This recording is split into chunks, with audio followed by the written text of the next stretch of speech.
Bom dia. Meu nome é Lorenzo, trabalhador desta casa e do movimento espírita. Antes de começar nossos trabalhos, vamos fazer uma oração, mantendo o nosso pensamento elevado em Deus, vamos agradecendo a oportunidade do trabalho na seara do bem e agradecendo também aos diretores espirituais desta casa e desse trabalho, por mais uma palestra doutrinária que visa nos ferramentar para o nosso dia a dia, para obtermos sucesso na nossa encarnação. Pedimos, Pai, que os trabalhos transcorram dentro de um clima de paz, de amor, de união e de muita compreensão mútua com todos os nossos defeitos. Que saiamos daqui melhores que quando entramos. Que assim seja, graças a Deus. Bom, pessoal, hoje o assunto é fácil. Preconceito. Bom, para que a gente introduza essa questão do preconceito, a gente tem que entender alguns conceitos, né? Principalmente para nós espíritas.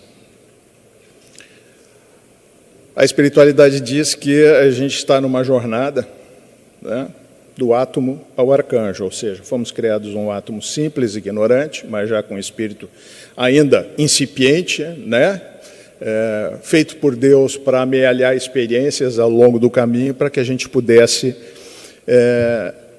evoluir, né, com o conhecimento, evoluir com as experiências. E essa programação toda de Deus fez com que também nós precisássemos das encarnações. Essas encarnações, para nós, é a nossa ferramenta principal de evolução. Segundo a espiritualidade, nós ainda precisamos dessa experiência na carne aqui, para sentirmos dor, para sentirmos tristeza, enfim, todos esses sentimentos que fazem a gente refletir ao longo da nossa jornada do que fizemos até aqui na nossa existência. Então, a gente ainda precisa dessas experiências, a gente ainda precisa da dor no joelho, da dor no ombro, enfim, isso é só uma alegoria, né, do que a gente passa ao longo desses milhões de anos. A espiritualidade também diz para nós que nós estamos do átomo até esse ponto, sentadinhos aqui nesse salão, há mais ou menos 1,5 bilhão de anos. Já passamos por todos os reinos, né? Mineral, vegetal, animal, estamos no nominal e a caminho do angelical, que é onde a gente vai terminar a nossa caminhada, não o nosso trabalho, mas a nossa caminhada, porque a gente sabe que somos espíritos imortais, né? Então, quando a gente chegar lá nos planetas celestes, a gente habitar esses planetas e não os de provas e expiações, sempre é bom lembrar, aí a gente começa a trabalhar não só para a própria ascensão, mas também para a ascensão do universo, como co-partícipes de Deus. Bom, o que isso tudo tem a ver a respeito com preconceito? Bom, o nome já está dizendo, pré-conceito sobre alguma coisa. E como é que a gente adquire esses pré-conceitos sobre as coisas?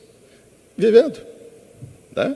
A gente é criança, começa a pegar os valores dos adultos, dos pais, dos avós, depois a gente cresce dos amigos, depois a gente cresce mais ainda dos colegas de trabalho, enfim, aí das nossas associações. Então, ao longo desse período, lembrem-se, a gente nasceu para isso, para amealhar experiências. Mas, ao longo do caminho, também a gente absorve conceitos que não são os nossos, mas são de outras pessoas que passam por nós e fazem a diferença para a gente. E mais, a gente vive numa situação hoje em que as pessoas estão muito ligadas às redes sociais. E as redes sociais emitem conceitos para todos nós, diariamente. Quase que, minuto a minuto, a gente recebe alguma coisa exibindo um conceito sobre alguma coisa também. Bom, o problema não é esse. A gente vai sempre encontrar no nosso caminho conceitos, histórias de vidas de pessoas, e essas histórias de vidas de pessoas que formulam conceitos a respeito das suas vidas, necessariamente não são as nossas. Mas a gente tem que ter o quê? Um filtro forte para poder saber o que é bom para nós, dos conceitos que a gente toma contato, e o que não é bom. E como é que a gente vai descobrir isso? Lendo, estudando, se ilustrando, principalmente para nós espíritas, nas obras básicas. Esse capítulo de preconceito, ele se encontra no livro Renovando Atitudes, de Francisco do Espírito Santo Neto, pelo Espírito de Hamed. É um dos capítulos do livro Preconceito. E ele trabalha esse aspecto das experiências alheias que nós começamos a adquirir para nós mesmos e tornamos nossas essas experiências, às vezes nem a gente sabendo por que a gente tornou aquilo como uma realidade para nós. Mas a espiritualidade diz que as pessoas só vão ficar maturadas eticamente quando começarem a pensar com seus próprios pensamentos, as suas próprias histórias.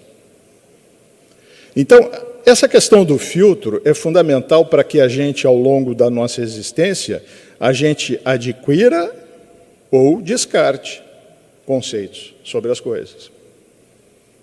Lembre-se, a gente é bombardeado diariamente com conceitos. Então, o que eu tenho que fazer para poder neutralizar alguns conceitos que não são muito bons para a minha existência é saber o que Jesus diria daquele conceito. É simples assim. E por que a gente traz Jesus como a régua? Porque a espiritualidade respondeu para nós uma pergunta de Kardec, perguntando qual era a régua. Quem era o espírito, modelo e guia da humanidade? E eles foram bem claros, Jesus. E mais, mandamos ele para vocês e vocês mataram ele, crucificaram. Mas ele é o modelo e guia. Então, tudo que eu fizer na minha vida, tudo que eu entrar em contato na minha vida, para saber se aquilo é bom ou é ruim, eu faço a pergunta para mim mesmo. Jesus pensaria assim? Jesus faria isso? Aí vocês vão me dizer assim, mas a régua é muito alta, mas ela tem que ser. Por quê? Porque ao longo das nossas existências, nós viemos aqui para evoluir. E a gente só vai evoluir seguindo o que Jesus diz para nós. É simples assim. E mais, os ensinamentos de Jesus são muito simples, mas de difícil execução. Por quê? Porque quando eu entro em contato com esses conceitos que Jesus deixou para nós como um guia seguro para vencermos as nossas encarnações, eu olho para o espelho e digo assim, tem muito trabalho para ser feito. Tenho muito caminho a ser trilhado até eu conseguir atingir esses conhecimentos que Jesus deixou para mim. Embora sejam simples. O problema maior é que a gente tem um entrave na nossa vida, que é o orgulho e a vaidade. E o orgulho e a vaidade nos leva ao quê? Ao egoísmo, ou seja, eu olho para o meu umbigo e se tiver legal o resto não me interessa. E não é verdade. A gente sabe que as leis morais, que estão no Livro dos Espíritos, na terceira parte, uma das leis morais é a lei da sociedade. Isso quer dizer o quê? É que todos nós nascemos para evoluir em sociedade, não sozinhos. A espiritualidade chega até a dizer que não tem muito sentido eu não fazer o mal se eu estou a 1.500 quilômetros da pessoa mais perto de mim. Eu não vou ter a oportunidade de ser testado. Essa é a questão. A lei da sociedade nos traz a necessidade de eu conviver com a sociedade, entrar em contato com o mal, mas não me deixar contaminar com o mal. Essa é a prova. E por muitas vezes expiações nossas, de coisas que a gente não conseguiu fazer nas outras encarnações. Mas a partir de que quando eu começo a ter consciência, né, quando eu entro no reino hominal, eu começo a ter consciência de duas coisas, de mim mesmo como individualidade e de Deus. E aí eu começo a desenvolver os conceitos de Deus para a minha vida. E aí eu entro em contato com aqueles conhecimentos que a própria espiritualidade disse para nós, que elas estão gravadas no nosso espírito. Porque Kardec perguntou, onde é que estão gravadas as leis de Deus? Isso é no nosso espírito, o espírito de cada um.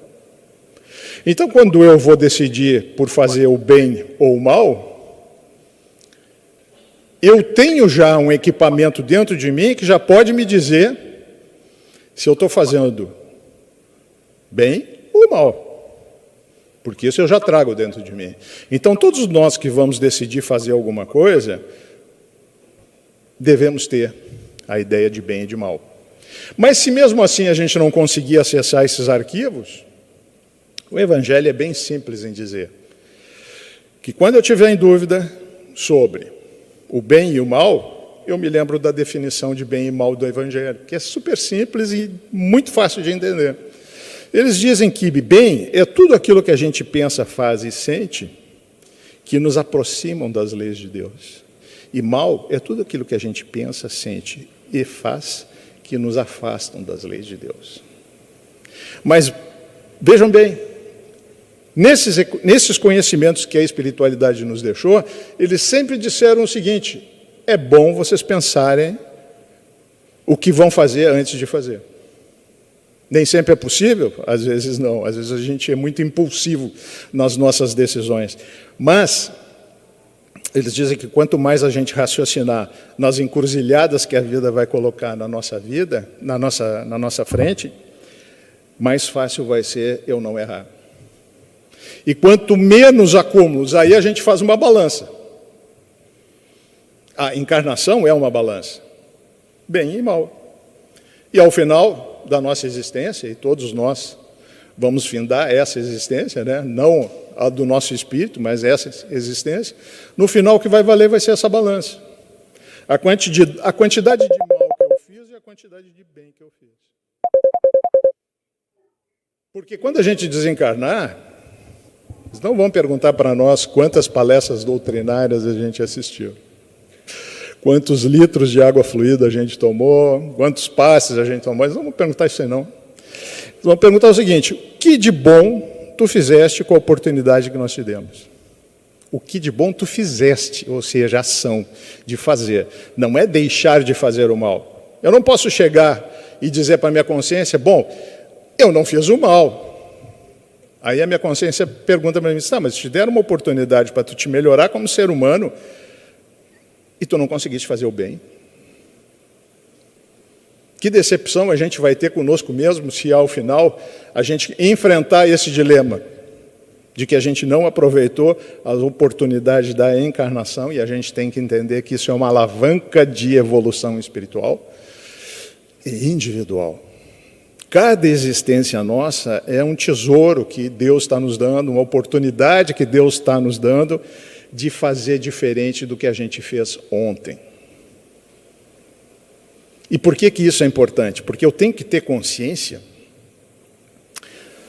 Quando eu me olho no espelho, o que eu vejo? Eu vejo um anjo de candura.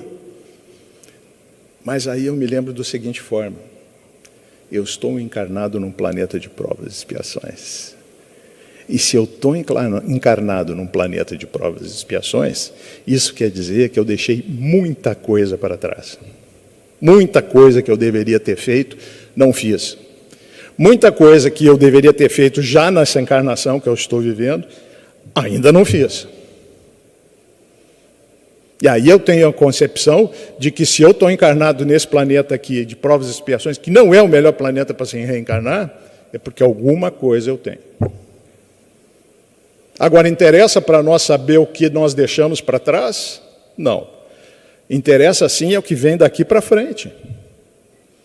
Porque a espiritualidade diz que cada possibilidade de a gente abrir os olhos pela manhã e estarmos com o corpo ainda em funcionamento nessa existência, É uma possibilidade nova de eu fazer as coisas que eu deveria ter feito antes.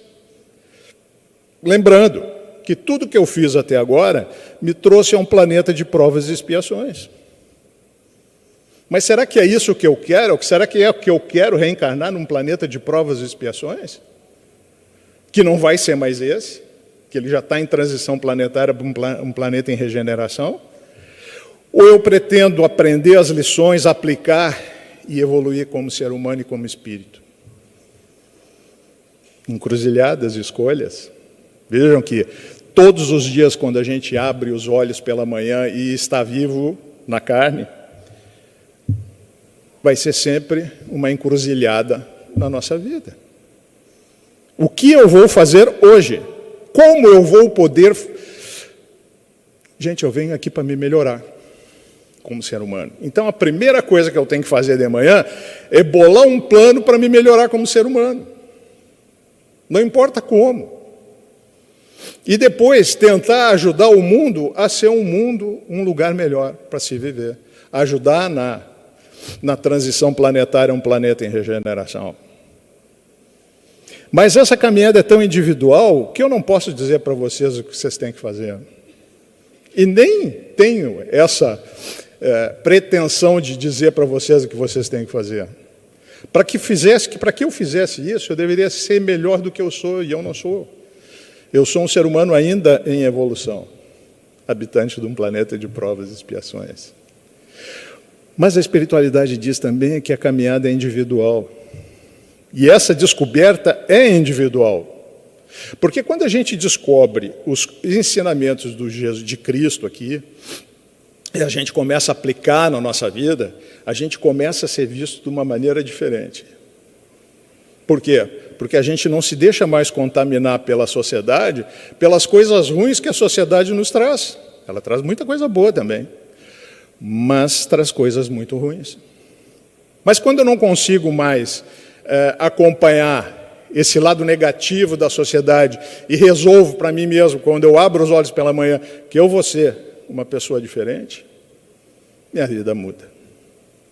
E mais, quando a gente entra em contato com esses conhecimentos que Jesus deixou nas obras básicas, que é o Consolador prometido, né? Eu jamais posso ser a mesma pessoa.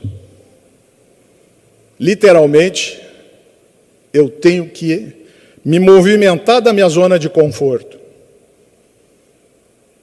Porque eu sei que eu tenho uma missão aqui, todos nós temos, e a primeira missão é nos transformarmos em pessoas melhores, em espíritos melhores, para que a gente possa dar prosseguimento à nossa caminhada, à nossa jornada.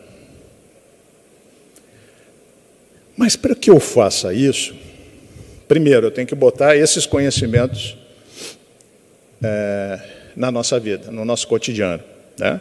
Tentar entendê-los, né? Porque a gente não tem que fazer as coisas por medo. A gente tem que fazer as coisas porque a gente entendeu que esses ensinamentos fazem bem para o meu espírito, para a evolução do meu espírito e para a minha evolução. Porque a espiritualidade diz que no caminho todos nós estamos, todos. Uns mais avançados, uns mais atrasados, uns vão chegar a ser anjo antes, outros depois, não importa. Mas a espiritualidade diz para nós que estamos todos no caminho. E se o caminho é essa é a nossa jornada, acabou o mistério. Eu sei de onde eu vim, para onde eu vou. E a espiritualidade diz que o interessante não é a origem nem o fim da nossa jornada. É o caminho. É o que a gente vai fazer para aproveitar as experiências do caminho. Isso é muito mais positivo na nossa vida do que, já sei para onde eu vou ser anjo. Tudo bem. Isso é o final de todo mundo. Mas não importa. Importa o que eu vou aprender hoje, abrindo os olhos, indo para a sociedade, convivendo com as pessoas e tirando aquilo que é positivo para a minha existência e descartando aquilo que é negativo.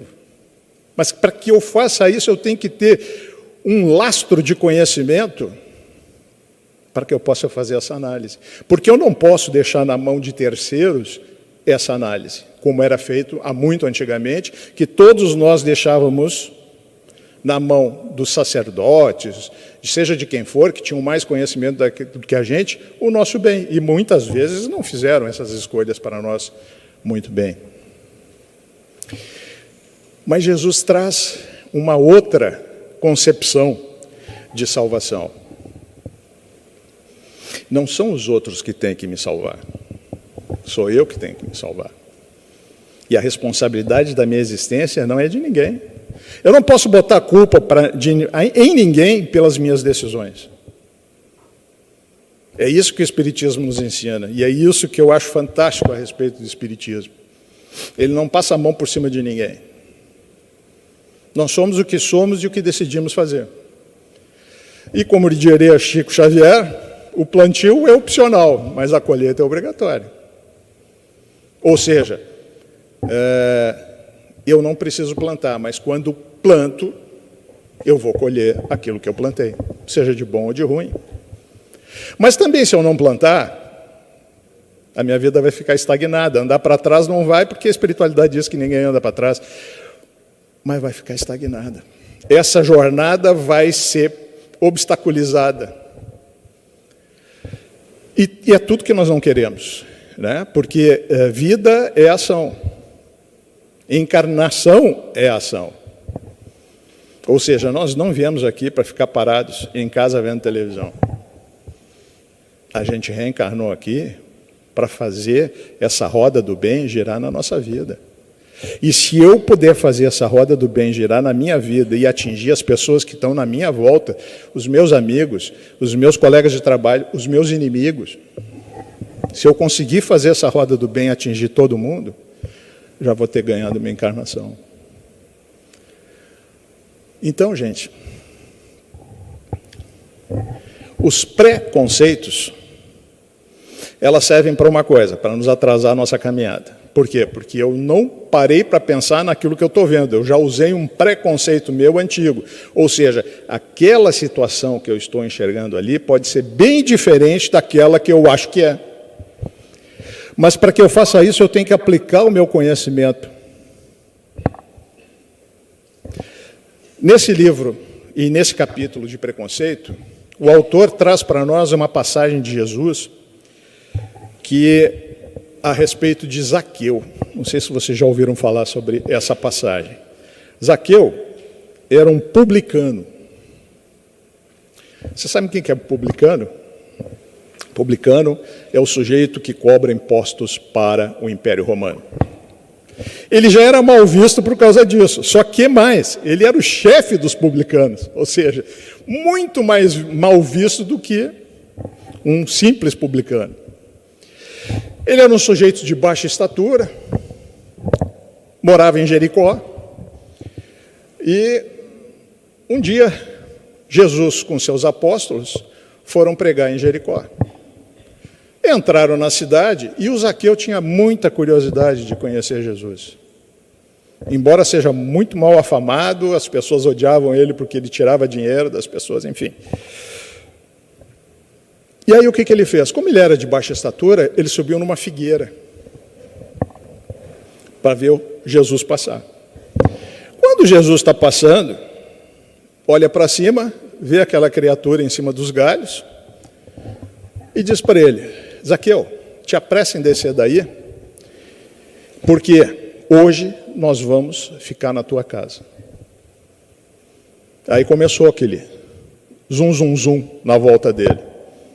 Ah, mas como é que ele vai ficar na casa desse cara que ninguém gosta dele? Ele tira dinheiro de todo mundo. Como é que Jesus pode fazer uma coisa dessa? Como é que uma alma... E eles vão para casa. E Jesus não dá bola. Olha só, usando seu próprio conceito, não o preconceito dos outros. E aí Jesus vai para a casa de Zaqueu. Zaqueu, tão emocionado com a presença de Jesus dentro da sua casa, a primeira coisa que ele diz para Jesus é o seguinte: Jesus, eu vou dar 50% da minha riqueza para quem precisa. Um chefe de impostos. E ele continuou, e ele dizendo: mais, Jesus, eu vou fazer mais. Toda pessoa que por acaso eu tenha prejudicado, eu vou ressarci-la 4 vezes mais do que eu prejudiquei. Qual foi a resposta de Cristo? Essa casa recebeu a salvação. Ou seja, se ele tivesse sido um sujeito preconceituoso, jamais teria obtido esse resultado de uma pessoa que estava devedora, que ele conseguiu modificar pela sua presença, pela sua imposição ético-moral, com certeza, mas ele salvou alguém, simplesmente por não ser preconceituoso. E aí a gente fica pensando em quantas situações a gente já foi envolvido na vida da gente, que a gente analisou elas pelo aquilo que a gente já tinha de conhecimento anterior e não era aquilo faticamente que estava acontecendo na minha frente. Quantas vezes eu ouvi pela boca dos outros, ouvi, aí no nosso caso pela televisão, pelas mídias, e analisei de uma maneira diferente. Quantas vezes isso acontece conosco na nossa vida? Quantas vezes nós aplicamos, em vez de aplicar conceitos nossos, aplicamos preconceitos dos outros? E aí vocês podem analisar aí sexo, raça, status social, e aí vai. A quantidade de gente que a gente elimina das nossas vidas por preconceito. E, na realidade, são pessoas como nós, pessoas que já têm 1,5 bilhão de experiências como nós, 1,5 bilhão de anos de experiências como nós. Pessoas que, por exemplo, para eu ser preconceituoso, e é uma grande idiotice para nós espíritas, porque a gente sabe que a gente já teve milhões de encarnações, de maneiras diferentes, como gêneros diferentes, com raças diferentes, com situações sociais diferentes, com situações materiais diferentes.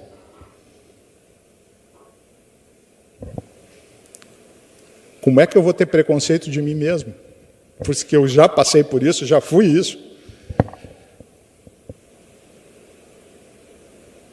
Sabe por quê? Porque a gente aplica o preconceito, não aplicou o conceito. Porque se a gente entender que cada um de nós já passou por milhares de... eu digo milhares, mas é modo de dizer, mas são milhões de experiências. Como é que eu vou aplicar alguma coisa que eu sei que eu já passei? Vamos pegar a prova da riqueza, né? A espiritualidade diz que a prova da riqueza é muito pior do que a prova da pobreza. Por quê?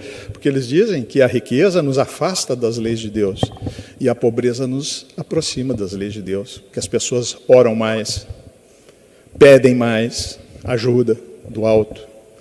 E as pessoas que têm mais facilidade, normalmente se esquecem dessa conexão com a espiritualidade. Mas quantas vezes eu recebi nas minhas encarnações a prova da riqueza e não soube administrar? Quantas vezes? Não sei, mas que foram várias, foram. E aí eu volto sem dinheiro para aprender a trabalhar com a necessidade do dinheiro, trabalhar bem com as posses. Porque não é errado ter dinheiro, vamos deixar bem claro, é o que se faz com dinheiro. Essa é a charada da coisa. E me lembro de uma passagem de um irmão espírita nosso, do Rio de Janeiro, que nos contou que ele era professor no Rio de Janeiro, e o professor sempre ganhou mal em todos os lugares, né? Está aqui um filho de uma professora. E ele começou um movimento grevista dentro do colégio. O espírito, que era o espírito mentor dele, era o Camilo. E aí diz que ele está fazendo um discurso inflamado no meio do pátio do colégio. E aí ele enxergou o Camilo no final do pátio, vindo em direção a ele. Aí diz que chegou na frente dele e disse assim: cara, o que tu está fazendo? Não, tu vê que eu sou professor, eu ganho mal, a gente tem que ganhar melhor e tal. Isso eu não tenho dúvida, diz o espírito para ele. Aí o Espírito disse para ele assim, sabe por que tu veio professor? E ganha mal? Porque na outra encarnação, tu tivesse a prova da riqueza e não soubeste administrar. Não sou eu que estou dizendo, foi ele que disse isso para nós. Então, todas as provas que a gente recebe na nossa vida, elas têm um porquê de existir. E não é, lembrem-se, nós somos habitantes de um planeta de provas e expiações. Não é as provas e as expiações, mas como a gente vai atravessar as provas e expiações. Qual é a resiliência que eu vou ter nas minhas provas, saber que eu estou passando por aquilo que eu tenho que passar. Mas eu tenho que me conformar com isso? Não. Eu tenho que lutar para fazer uma vida melhor para mim, para minha família, para os meus colegas, para os meus amigos, seja para quem for. Se vai ser possível ou não, não sei. Mas eu não posso jamais desistir da vida. Sem preconceitos na nossa vida. Muito obrigado por terem me ouvido.